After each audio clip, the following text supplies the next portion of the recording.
गैर संवैधानिक, गैर कानूनी और अनुसूचित जाति जनजाति के ऊपर अत्याचार हुआ, इसके अंदर तुरंत ही एफआईआर भी दर्ज होनी चाहिए। हम बाबा साहब के सिपाही हैं, हमारी तरफ तो अगर आप उंगली भी उठाओगे तो हम आपका इतिहास लिख देंगे। मेरे साथ ऐसा कुछ होगा या बाबा साहब के साथ ऐसा कुछ होगा तो वो तुरंत जो है नागपुर में एक सभा बुलाई जाएगी और इनका इतिहास इस प्रकार बदल देंगे। देखिए, शुद्धिकरण का मामला ये है कि जब पुराने राष्ट्रपति जब मंदिर जाते हैं तो उन्हें वहाँ से भगाया जाता है और उसके बाद में शुद्धिकरण किया जाता है। शुद्धिकरण का वही मामला है जब उत्तर प्रदेश में एक ओबीसी समाज का जो मुख्यमंत्री बनता है तो उसे फिर गंगा जल से धोया जाता है। और शुद्धिकरण का वही मामला है कि जब बाबा साहब डॉक्टर भीमराव अम्बेडकर ने महाल सत्याग्रह के अंदर महाल तालाब का पानी पिया था तो उसके अंदर गाय मूत्र और गोबर डाल के उसको शुद्ध किया गया था। अब जो शुद्धिकरण की जब आप बात करते हो तो शुद्धिकरण के नाम पर जो ये जो लोग जो अपने आप को सो क्लेम कहते हैं कि हम बहुत बड़े पद पर हैं, शुद्धिकरण की मानसिकता का है। देखिए, के.आर. नारायणन साहब पहले राष्ट्रपति थे जिनकी वजह से दो अमेंडमेंट लाने पड़े। और आप ये मानिए कि बाबा साहब डॉक्टर भीमराव अम्बेडकर साहब ने जब इनकी बात की थी कि हु वर द अनटचेबल्स और अछूत कौन और कैसे, तो उसके बाद भी ये लोग नहीं समझ पाए कि उनकी वास्तविक स्थिति क्या है। उसके बाद भी आप ये देखिए कि जब पिछले राष्ट्रपति साहब को जब धक्के दे के मंदिर से भगाया जाता है उसके बाद भी वो मत्था टेकने जाते हैं। अब जो वर्तमान जो राष्ट्रपति है जो कि अपने आप को कह रही हैं कि भाई मैं भारत की प्रमुख हूँ, उनके बाद में शुद्धिकरण किया जाता है। और सबसे बड़ी बात यह है कि भारत के अंदर किसी की भी जबान नहीं खुलती कि इस बात का विरोध किया जाए, परंतु जो लोग विरोध करेंगे उन्हें ये देशद्रोही का तबका दे देंगे, उन्हें कहेंगे कि ये धर्म विरोधी है और जो है शुद्धिकरण एक प्रक्रिया है। तो जब भारत के राष्ट्रपति इन चीज़ों को सहन करके चुप हो जाते हैं तो इसका एक नकारात्मक जो प्रभाव है वो पूरे भारत पे पड़ता है। तो ये जो शुद्धिकरण किया गया तो ये हिंदू नहीं थे इसलिए इनका शुद्धिकरण किया गया है।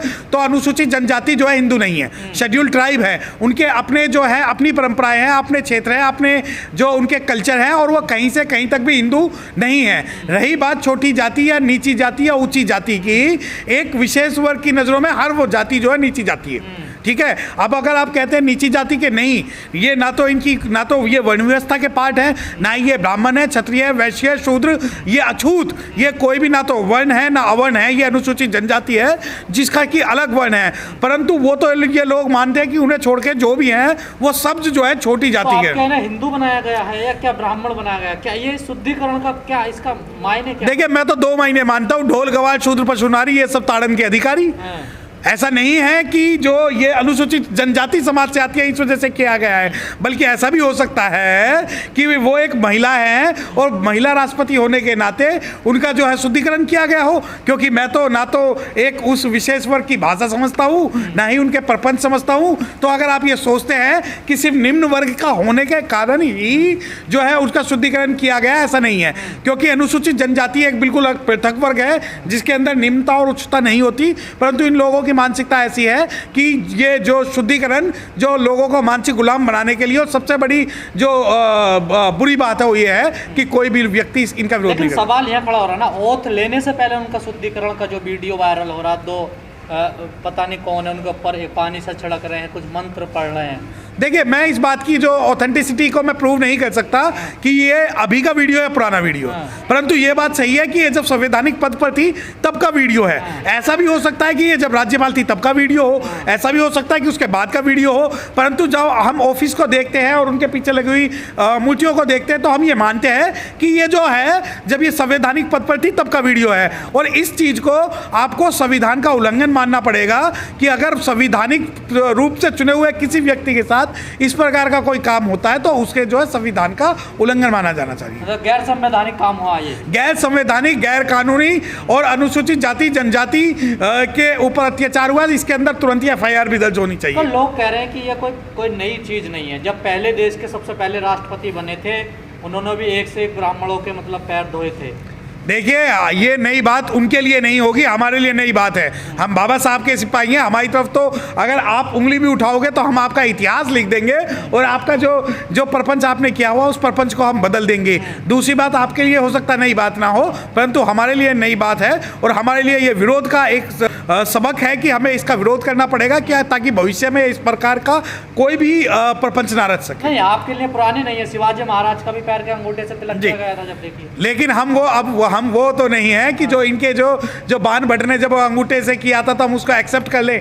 हम वो एकलव्य नहीं है जो अपना अंगूठा काट के दे देंगे।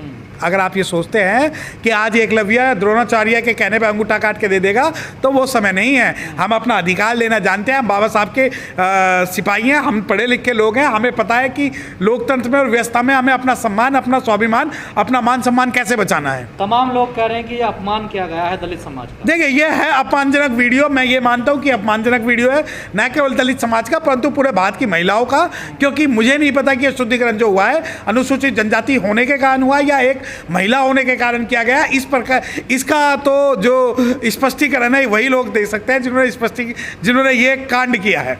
लेकिन वीडियो तो तमाम वायरल हुई ना, मंदिर में जाना, झाड़ू लगाना, जी, जो देवता होते हैं उनको टच करना, ये तो वीडियो वायरल हुई। देखिए, ये वीडियो तो देखिए, आप देखिए, ये सबसे बड़ी बात ये है कि इनकी जो आस्था है वो राष्ट्रीयता पे भारी है। इनकी जो आस्था है वो राष्ट्रीयता पे भारी है और ये बात प्रूफ हो गया है कि भारत की राष्ट्रीयता पे एक विशेष वर्ग का ठप्पा लगाया जा रहा है और उस ठप्पा लगा के भारत की जो राष्ट्रीय अस्मिता है, जो we the people of India, जिसके अंदर हिंदू, मुस्लिम, सिख, ईसाई, आदिवासी और जो शेड्यूल कास्ट है उनका जो है अस्तित्व मिटाया जा रहा है। आपको नहीं लगता कितने भी बड़े पद पे आप लोग पहुंच जाए, लेकिन हिसाब से आपको उस ब्राह्मण परंपरा से ही चलना पड़ेगा? देखिए, अगर मेरे साथ ऐसा कुछ होगा या बाबा साहब के साथ ऐसा कुछ होगा तो वो तुरंत जो है नागपुर में एक सभा बुलाई जाएगी और इनका इतिहास इस प्रकार बदल देंगे।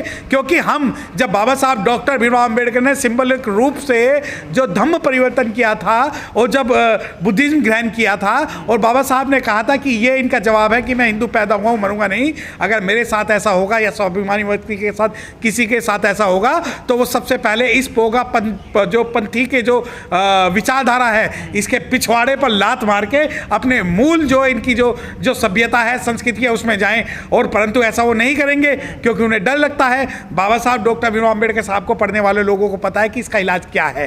परंतु आप पिछले राष्ट्रपति और वर्तमान राष्ट्रपति से अगर ये उम्मीद करते हैं कि वो बाबा साहब के सपनों का बात पूरा करेंगे तो मुझे लगता है कि इसमें कमी है। क्यों? पहले राष्ट्रपति वो भी तो बाबा साहब की बात कर रहे थे। देखिए वो तो जाने से पहले तो उन्हें बाबा साहब याद आए ही थे। जाने से पहले उन्हें ये याद आया था कि यहाँ न्यायपालिका में अत्याचार हो रहा है, हमारे लोगों पे अत्याचार हो रहा है, बाबा साहब की बात कर रहे हैं। परंतु 5 साल तक शायद उनके मुंह में दही जमी हुई थी जो उन्होंने खुलकर किसी भी बात का विरोध नहीं किया। एक भी आप ऐसा लॉ बता दीजिए, एक भी वीटो पावर दिखा दीजिए जिसपे जो है पिछले जो राष्ट्रपति है उन्होंने अनुसूचित जाति, अनुसूचित जनजाति, पिछड़े वर्ग का भला करने के लिए कोई भी नियम कानून को अपने वीटो पावर से रोका हो या उसे वापस जो है उसको रिकंसिडरेशन के लिए वापस भेजा हो। नहीं, लाख बुराई आप लोग बता रहे हैं, लेकिन एक अच्छा कदम भी तो है ना बीजेपी का। देखिए 75 साल आजाद हो गए देश को, एक आदिवासी महिला को लाकर उन्होंने राष्ट्र। देखिए, अगर बीजेपी का आप इसे अच्छा कदम बता रहे हैं तो मैं कहना चाहता हूं कि आप जिस पार्टी का नाम ले रहे हैं वो हमारे एक व्यक्ति को प्रधानमंत्री बनाए और कम से कम पूरे भारत के जितने भी राज्यों में उनकी सरकार है उन राज्यों में सीएम हमारा बनाए, तब हम मानेंगे कि हमारे बारे में कुछ भला सोच रहे हैं। कोई रबड़ स्टैंप को दिखावे के लिए तो हमें किसी की जरूरत नहीं है, हमें किसी रबड़ स्टैंप की जरूरत नहीं है हमारे समाज के प्रतिनिधित्व के लिए। अगर आपको हमारे समाज का प्रतिनिधित्व करना ही है तो कम से कम पीएम और हर राज्य में सीएम हमारा बनाए। अच्छा पहलू भी देखना चाहिए ना सर। नहीं, पहलू क्या, नमक मिर्च तो हमारी है और रेबड़ी तुम्हारी है। तो नमक मिर्च के नाम पर कि एक देसी में कहावत है कि कोठी कुनबा को हाथ मत लगाइयो, घर बार सब तेरा है।